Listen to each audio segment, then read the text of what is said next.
ivoiroi.net.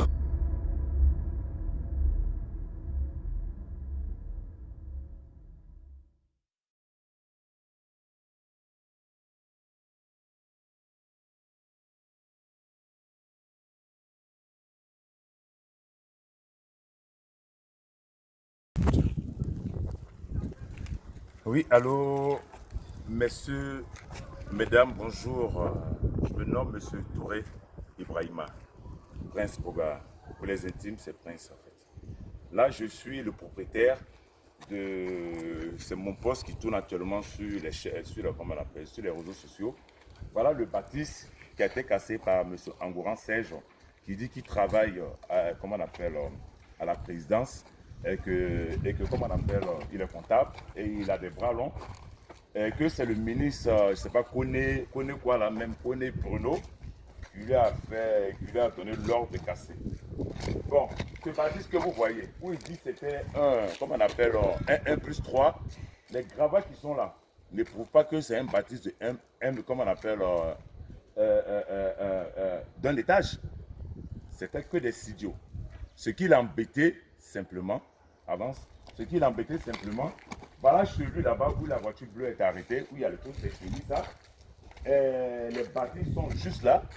Ce qui l'embête, qu'il y a des studios qui sont dehors et que ces studios envoient la prostitution et les, comment on appelle, et les gens de, comment on appelle, les brouteurs. Donc c'est ce qui est juste la gêné. Moi, il y avait juste un terrain derrière que j'ai payé avec le promoteur. Donc j'ai construit jusqu'à la fin. Les maisons étaient habitées. Même si c'est le ministre qui donne, le ministre il donne dans une maison. Le ministre, c'est pas parce que tu es ministre que tu. Voilà, il faut savoir faire la part des trucs. Quelqu'un qui vient te voir, tu dis à la personne, est-ce que la maison est habitée? Est-ce qu'il y a des gens? On ne peut pas laisser les gens investir. Ils ont l'air, comment on appelle, ils ont tout leur, comment on appelle, tout ce qui est comme lit, comme truc. Tout. Les mots me manquent au fait. Les gars qui vont au travail, le temps qu'on les appelle, il a démoli. Parce que lui, il s'appelle Angouran Serge. Venez, approche.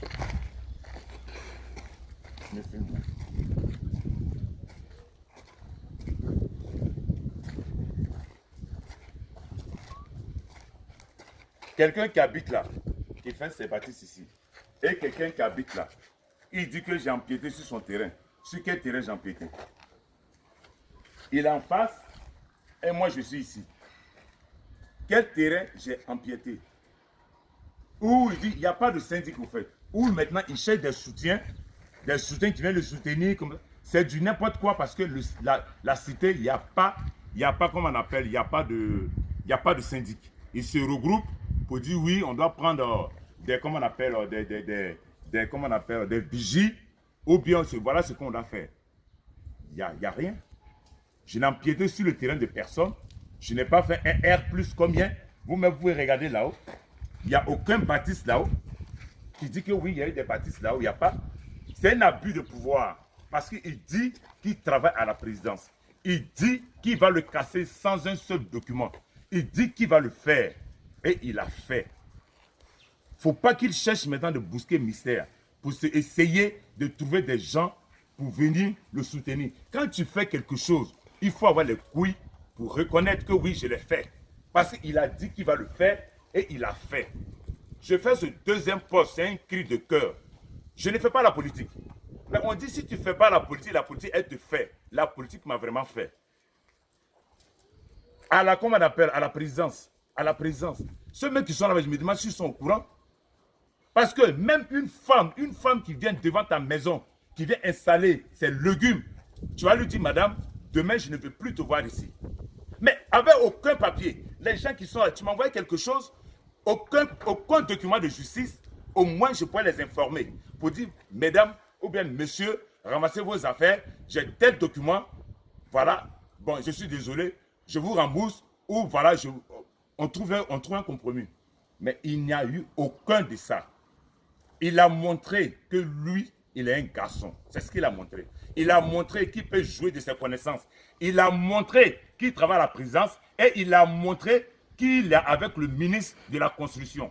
Parce que sans un document, le ministre doit avoir la tête, lui-même, le ministre, il doit se dire, non, avant de casser un truc, même si j'ai construit sur un caniveau, avant de casser le caniveau, les gars amènent quand même un document pour dire que monsieur, tu as construit sur un caniveau, il faut dégager, ou voilà un document pour qu'on te déguerpisse. C'est ce que moi je crois dans la loi. Mais on ne se lève pas parce que lui, il est Engoran Serge, qui travaille à la présidence, il est, comme on appelle, à la comptabilité, et il touche des gens de là-bas. Mais nous, on ne mange pas là-bas. Nous, on se débrouille. Il sait comment on a fait pour construire ça. Parce que lui, c'est lui. Mais cette histoire ira où ça ira. Je ne laisse pas et je ne vais pas laisser. Parce que lui-même, il doit dans une maison. Sauf s'il déménage de sa maison, il vient te coucher dehors. Là, je vais dire d'accord, il n'y a pas de problème. Tu dois dans une maison avec tes enfants et toi, tu as le courage de venir casser une maison de quelqu'un parce que tu travailles à la présidence. Ok, on verra ce qui va se passer. Je vous remercie. Là, c'est la première vidéo. Il fait chaud. Ivoiroi.net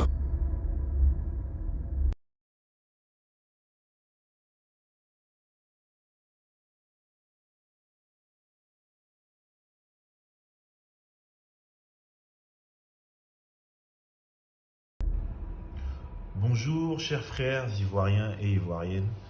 Donc je reviens à nouveau encore sur ce désastre qu'a subi Monsieur Touré, Ibrahima. Je suis profondément affecté, ça me fait mal. Mais il faut que je revienne encore sur ce Monsieur Engoran Serge. Parce que ce Monsieur Engoran Serge, quand je l'ai rencontré, il avait l'air très correct, bien habillé. Bon, on sentait qu'il avait une certaine crainte parce qu'il était venu avec son masque. Mais avec ce monsieur Engoran Serge, en discutant avec lui, j'ai essayé de faire la passerelle entre lui et monsieur Touré pour qu'ils essaient de trouver une entente.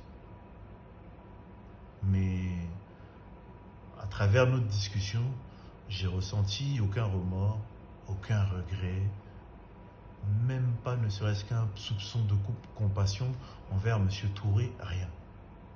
Je ne sais pas sur quoi il compte ce monsieur Engoran, sur qui il compte, mais si vous comptez sur le directeur du cabinet du ministre, monsieur Diabaté Kaladji, ou même le ministre, monsieur Koné Bruno, vous savez, la roue tourne. Les hommes partent, mais le poste est là. Le poste sera vacant. Une autre personne viendra prendre ce poste-là. Et ces mêmes soutiens que vous avez eus, vous ne les aurez plus demain. Ces mêmes personnes qui vous ont aidé à détruire, à démolir de manière abusive par votre statut de haut cadre fonctionnaire ou haut fonctionnaire, je ne sais pas comment vous le dites. Tout ça, tôt ou tard, vous allez le perdre. Donc je vous le dis à nouveau, monsieur Engoran, la roue va tourner. Et quand elle va tourner, vous n'aurez que vos yeux pour pleurer. Mais j'aimerais revenir aussi plus particulièrement avec l'entreprise Mouroufier que j'ai rencontré, son PDG, monsieur Adou. Monsieur Adou, une personne âgée, avec qui on a bien discuté, il m'a exprimé un profond regret, contrairement à monsieur Engoran Serge, qui regrettait, qui reconnaissait sa responsabilité. Mais monsieur Adou, vous reconnaissez votre responsabilité, vous regrettez. Mais vous avez vendu plusieurs de ces mêmes espaces à vos clients. Et aujourd'hui, le seul qui est victime, c'est monsieur Touré. Pourquoi? Où est la justice? Vous regrettez. Vous reconnaissez votre responsabilité. Pourquoi aujourd'hui vous vous rangez du côté de monsieur Engoran Serge et du ministère de la Construction? Je comprends, monsieur Adou. Vous avez peur de perdre votre agrément. Je comprends. Mais il y a une justice, monsieur Adou. Il y a un Dieu au-dessus de votre tête qui observe votre agissement, vos actes. Vous regrettez. Les regrets ne suffisent pas. assumer sa responsabilité, ce ne sont pas juste que des mots. Monsieur Touré demande juste réparation.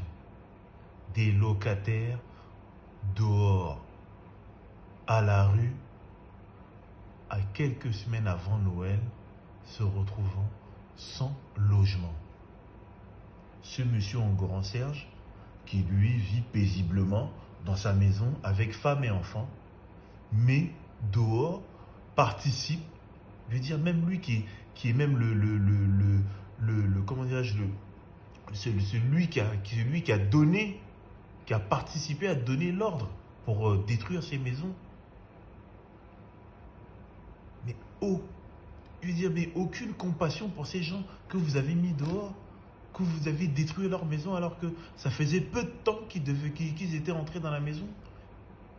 Et vous êtes là, vous vivez paisiblement dans votre maison, avec vos enfants, tranquillement, alors que vous avez mis femme et enfants dehors. Mais monsieur Engoron, où se trouve votre cœur? Mais c'est diabolique. Vous dites chrétien. Mais non, vous priez pas Jésus, vous priez Satan. Vous priez Satan. Une famille que vous avez et vous permettez de détruire vos voisins d'en face, d'autres familles à mettre dehors comme ça, et vous êtes là, vous regardez ça, ça vous dit rien. C'est satanique. C'est satanique. Je ne sais pas quel mot utiliser si ce n'est que satanique. Monsieur Adou, vous aussi, vous rangez de monsieur Engoron Serge. Un vieil homme comme vous. Excusez-moi du terme, peut-être péjoratif, mais vous êtes plus proche de la fin que du début. Voyez votre fin. Votre fin, vous savez bien que vous allez partir tôt ou tard. Vous avez un certain âge. Mais quand on a cette sagesse-là, cette sagesse veut dire à monsieur Touré, je comprends, je compatis, je vais trouver une solution pour vous dédommager. Mais non, vous avez peur. Après, merci encore, je refais encore cette vidéo. Après échange avec M. Touré qui n'avait pas le moral, voilà, ainsi que... Toi aussi, tu n'avais pas le moral. Ainsi que son locataire qui n'a pas le moral. Voilà, on a échangé sur certains points. Voilà, parce que je vais lui demander s'il avait une information pour tout ce qui vient de se passer. Est-ce qu'il avait une information? Ça fait 2 mois, moi je n'ai pas reçu aucune information. Et lui aussi il dit qu'il n'a reçu aucune information. Voilà, donc on demande aux autorités de ne pas oublier ce fait-là, parce qu'aujourd'hui on ne peut pas venir casser une maison sans informer des locataires et le propriétaire. Voilà. On construit une maison en 1 an, en 2 ans, en 3 ans. Mais ce que nous on a perdu, ça fait plusieurs années. Voilà, on a pratiquement tout perdu dans cette maison. On a des choses très précieuses, mais on les a perdues en une journée. En une journée. Pour construire une maison, là, ça peut prendre 1 an, 2 ans, 3 ans. Je ne sais pas combien de temps je trouve à bâtir cette maison, mais des choses que j'avais peut-être depuis plus de 10 ans, je l'ai perdu en une journée.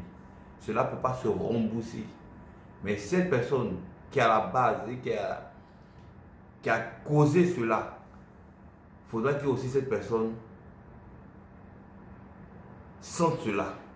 Voilà. Donc j'ai échangé avec M. Touré. Je pense qu'on doit se soutenir mutuellement. Voilà. Je suis présentement chez lui. Il m'a fait appel parce que c'est maintenant qu'il a le moyen de pouvoir me recevoir. Donc, il faut qu'on tire cela au clair. Et que cette vidéo-là puisse être partagée dans le monde afin que ça puisse servir à certaines personnes de mauvais augure qui ont un mauvais esprit.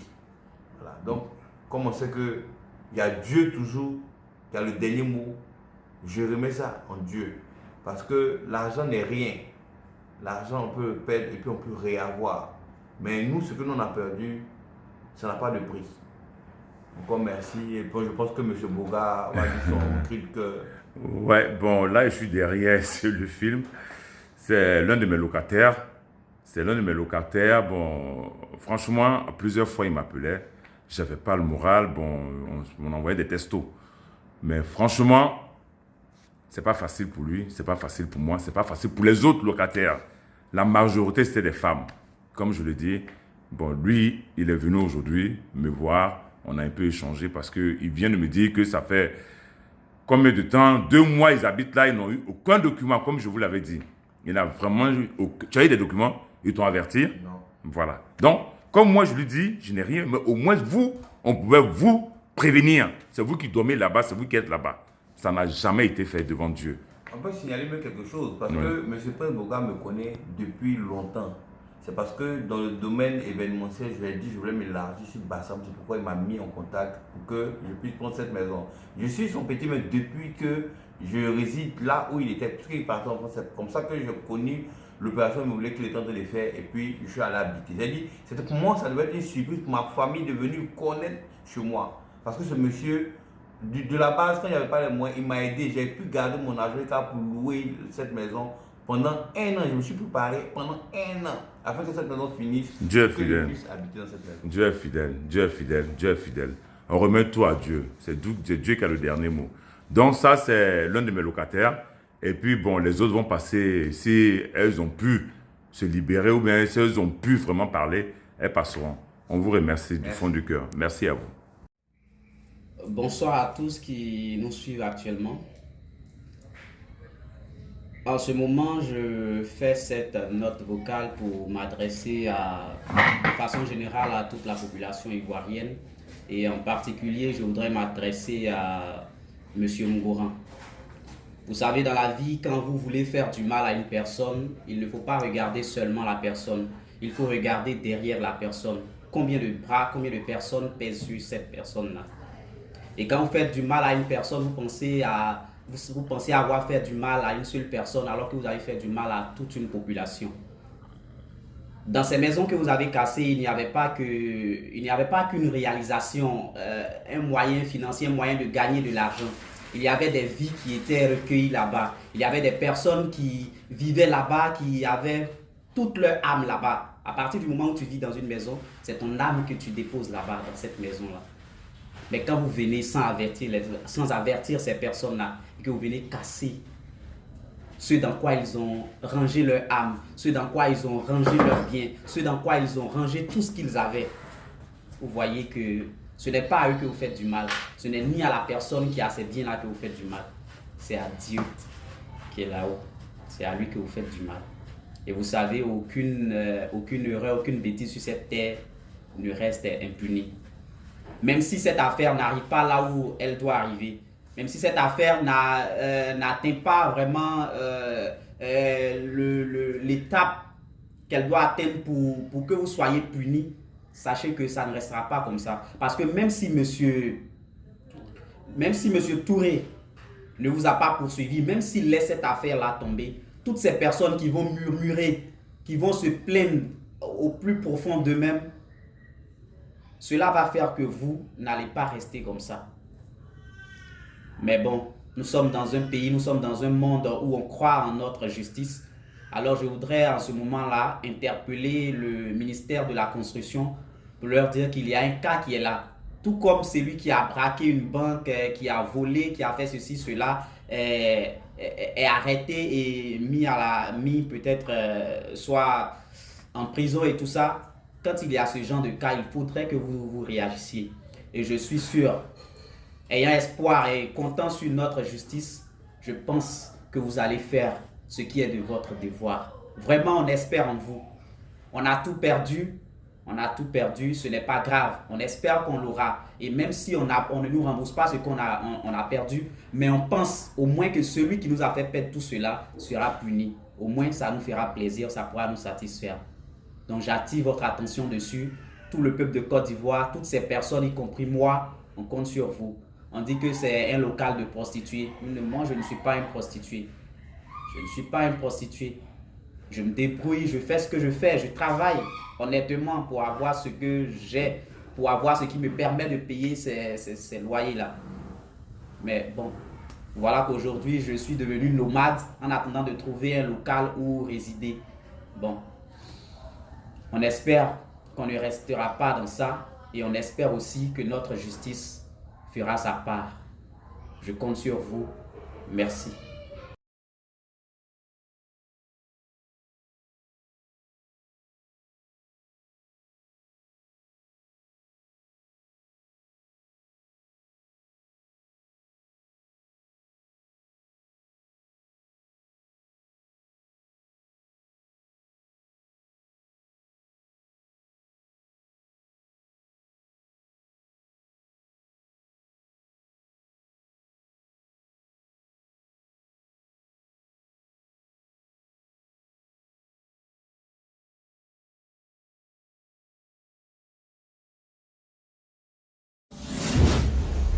Ivoirois.net